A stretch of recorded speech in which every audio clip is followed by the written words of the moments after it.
पुण्यामध्ये पुण्याच्या IT hub असलेल्या हिंजवडीतून एक अत्यंत खळबळजनक बातमी समोर येते।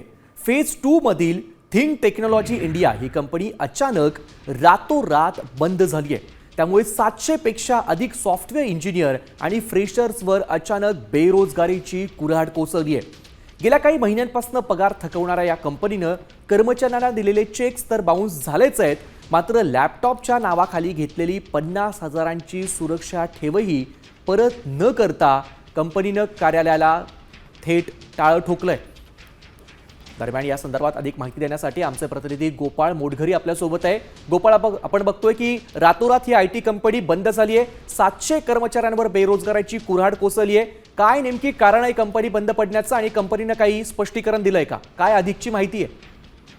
आपण पाहू शकतो की एआय मुळे म्हणजे जे आयटी सेक्टर आहे त्यावरील जे आयटी क्षेत्रातील जे कर्मचारी आहेत त्यांचं जो करिअर आहे तो धोक्यात आला आहे। अशातच आता हिंजवडी आयटी पार्क मधील ही जी एक नामांकित कंपनी आहे हिने अचानक टाळं ठोकल्याने त्यांच्या 700 कर्मचाऱ्यांवर अचानक उपासमारीची वेळ ओढवलेली आहे। 2025 मध्ये हिंजवडी फेज 2 या ठिकाणी think technology India private limited नावाची कंपनी स्थापित करण्यात आली होती आणि अवघ्या काही महिन्याच्या आत या कंपनीने आपला घसा गुंडाळलेला आहे। रातोरात या कंपनीने टाळं ठोकल्याने त्यांच्या 700 कर्मचाऱ्यांवर उपासमारीची वेळ ओढवलेली आहे।